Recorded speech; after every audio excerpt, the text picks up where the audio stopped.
अगर आप भी उन मासूम लोगों में से हैं जिन्हें यह लग रहा था कि साउथ अफ्रीका जो अपने भारी भरकम मिडिल ऑर्डर के साथ आई है, बीते कुछ मैचेस में हर टीम को 100-100, 150-150, 200 रन से हरा कर पहुंची है, वो नीदरलैंड जैसी मामूली टीम को ऐसे ऐसे ऐसे रैप कर देगी, तो बाबू आप बहुत मासूम हैं और आप ये भूल गए थे कि ये वही साउथ अफ्रीका है जो हर सीजन में टॉप पर जाती है और फिर चोक कर जाती है। और इसी वजह से 1992 से लेकर 2023 तक इकलौती टीम है जिसे नाम मिला है चोकर।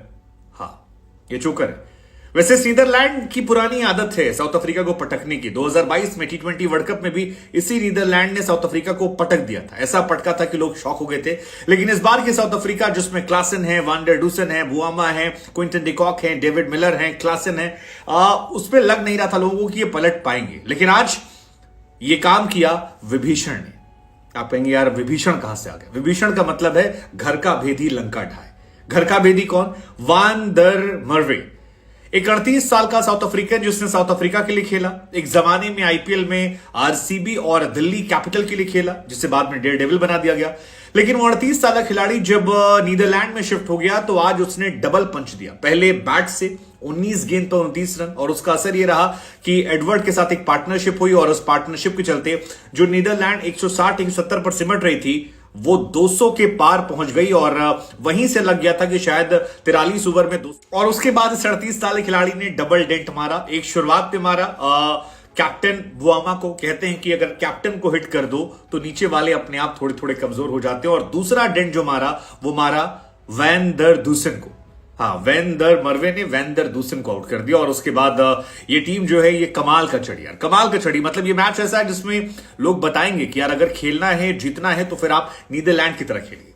वैसे प्री मैच भी हमने ये बात आपसे कह दी थी कि अगर नीदरलैंड यहां पहुंची है तो आप उसे अंडर एस्टिमेट मत कीजिए, क्योंकि साउथ अफ्रीका के सामने आज उसने जीत दर्ज की है। लेकिन वेस्ट इंडीज और जिम्बाब्वे जैसी टीमों को वो हरा कर पहुंचे हैं और कई मैचेस में अच्छी शुरुआत ली उन्होंने दिखाया है कि उनमें पोटेंशियल है। और जब पोटेंशियल एक साथ निकल कर आया, जब वो पर्ची निकल कर आ रही थी नीदरलैंड के प्लेयर्स को, तो उस पर्ची का मैजिक जो है वो नजर आया। एक दो लूज चांसेस जो हैं वो दिखाई पड़े, लेकिन उसके बाद फिर वो कवर करते गए। और उसका असर ये रहा कि पहले बल्लेबाजी में एक मोमेंटम शिफ्ट हुआ। एक्चुअली मुझे लगता है वहीं से साउथ अफ्रीका के हारने की बात शुरू हो गई थी, जब आप 140 रन पर 7 विकेट होते हैं और लगता है कि मैच चला गया, और उसके बाद आप 245 तक पहुंच जाते हैं, 9 ओवर में 104 मार देते हैं। सो वहां से एक प्रेशर जो है वो रिलीज हो जाता है। वहां से आप आपको जीत की याद दिख जाती है। और कई बार जब इंसान को एक लक्ष्य दिख जाता है तो वो इंसान सारे हदों को पार कर जाता है। और मुझे लगता है वही नीदरलैंड से आज हुआ। नीदरलैंड ने कैप्टन एडवर्ड ने एक पारी की शुरुआत करी, आर्यन दत्त ने सपोर्ट किया और उसके बाद बाकी काम। वैसे अब तक साउथ अफ्रीका को आदत हो गई होगी छोटी टीमों से हारने की। मतलब हर वर्ल्ड कप में ऐसा होता है कि वो बड़ी टीमों से तो हारते ही हारते हैं, छोटी टीम से भी हार जाते हैं। अब देखिए, साल 1999 में जिम्बाब्वे के साथ उनका मैच था और वहां पर वो चोक कर गए थे। 48 रनों से साउथ अफ्रीका हारा था। फिर बांग्लादेश ने उन्हें 2007 वर्ल्ड कप में हराया था। हालांकि उस साल तो उन्होंने इंडिया को भी हराया था, लेकिन बांग्लादेश ने ही उन्हें 2019 वर्ल्ड कप में भी हराया था और तब भी वो एक ठीक ठाक टीम लग रहे थे। और उसके बाद T20 वर्ल्ड कप 2022 में नीदरलैंड ने उन्हें 13 रनों से हराया था। सो उनकी हारने की आदत और फितरत जो है वो पुरानी है और यही वजह है कि उनके बारे में गेस करना आसान है। हालांकि इसके पीछे वजह कैप्टन भी हो सकते हैं, क्योंकि नीदरलैंड की टीम जो है वो एक एक खिलाड़ी को लेकर दिमाग में रखकर लाए थे। अगर आपने मैच देखा होगा तो एक पर्ची आती थी हर एक बल्लेबाज को लेके, और उस पर्ची में पता नहीं क्या जादुई सीक्रेट लिखा था कि उसको पढ़ाना था। उसके बाद उस हिसाब से गेंदबाजी होती थी। और साउथ अफ्रीका का एक बल्लेबाज जो है वो थैंक यू, मतलब ये अपने आप में था। और उस पर्ची की चर्चाएं जो है बहुत ज्यादा तेज हो गई थी। इस मैच में एक डिफरेंस और था दोनों कैप्टन के बीच में। कैप्टन एक तरफ एडवर्ड, जिन्होंने अपनी टीम को लीड किया, जबरदस्त कीपिंग की, जबरदस्त उन्होंने कैप्टनसी की और जबरदस्त बल्लेबाजी की। तो वहीं बुआमा जो हैं वो एक बहुत ही ऑर्डिनरी कैप्टन नजर आ रहे थे। और 8 रन श्रीलंका के खिलाफ, 35 रन ऑस्ट्रेलिया के खिलाफ और 16 रन नीदरलैंड के खिलाफ। और यही वजह है कि उनकी टीम जो है वो संघर्ष करते करते करते गायब हो गई। लेकिन आपको लगता है कि मतलब ओवर, लेकिन इस मैच में साउथ अफ्रीका के चोक करने ज्यादा चर्चा जो है वो चर्चा होनी चाहिए नीदरलैंड की परफॉर्मेंस को लेकर। बार बार मैं कह रहा हूं कि 141 फॉर 7 34 ओवर में, और वहां से 245 for 8। I mean that was incredible, जो आप बहुत कम देखते हैं। और खासतौर पे साउथ अफ्रीका जैसी बॉलिंग लाइनअप के सामने, जहां पर आपके पास बहुत अच्छे गेंदबाज हैं, रबाडा, निगड़ी और बहुत सारे मार्को, सब अच्छे गेंदबाज हैं। लेकिन ये मैच एक्चुअली में साउथ अफ्रीका वहां पर हारना शुरू हुई थी जहां 35वें ओवर से मोमेंटम शिफ्ट होना शुरू हुआ था। बल्लेबाजी तो उन्होंने बहुत खराब की, बिल्कुल ऑर्डिनरी बल्लेबाजी थी और ऐसा लगा ही नहीं कि ये साउथ अफ्रीका है जिसको हम जानते हैं। बुआमा, सोला, डिकॉक जो है वो गायब। सबसे बड़ा डूसन 4 पे, मिडिल ऑर्डर जिसकी बहुत तारीफें होती हैं, डूसन 4 पे गए, माक्रम 1 पे गए, क्लासन जो है वो 28 पे निकल गए। मिलर ने थोड़ी बल्लेबाजी की थी, उन्हें जीवनदान नहीं मिला था लेकिन वो चले गए। मार्को जेनसन जो है वो 9 पर चले गए। कॉटजी जो है उन्होंने कोशिश की, तो ओवरऑल उनकी बल्लेबाजी खराब थी। लेकिन मेन मोमेंटम शिफ्ट हुआ था जब 35वें ओवर में 15 रन गए, 36वें ओवर में 7 रन गए, 38वें ओवर में 10 रन गए, 39वें ओवर में 11 रन गए, 40वें ओवर में 12 गए, 41वें ओवर में 16 गए, 42वें ओवर में 10 गए और 43वें ओवर में 15 रन गए। और यहां जो ये रन थे, ये एक जबरदस्त पारी थी। और आई थिंक ये जो आर्यन या फिर आपके क्या नाम इनका, वैन डर मरवे, इन तीनों ने जो बल्लेबाजी की थी उसका बहुत बड़ा इंपैक्ट था। खासतौर पर captain Edward 78, Aryan 9 ball 23 run, 10 number खिलाड़ी और 29 रन। स्कोर कार्ड की बात करें तो आज टॉस जीतकर अफ्रीका ने पहले गेंदबाजी करने का फैसला किया और शायद वो बहुत कॉन्फिडेंट थे कि ये वन साइडेड मैच होने वाला है, इस मैच में कुछ रखा नहीं है।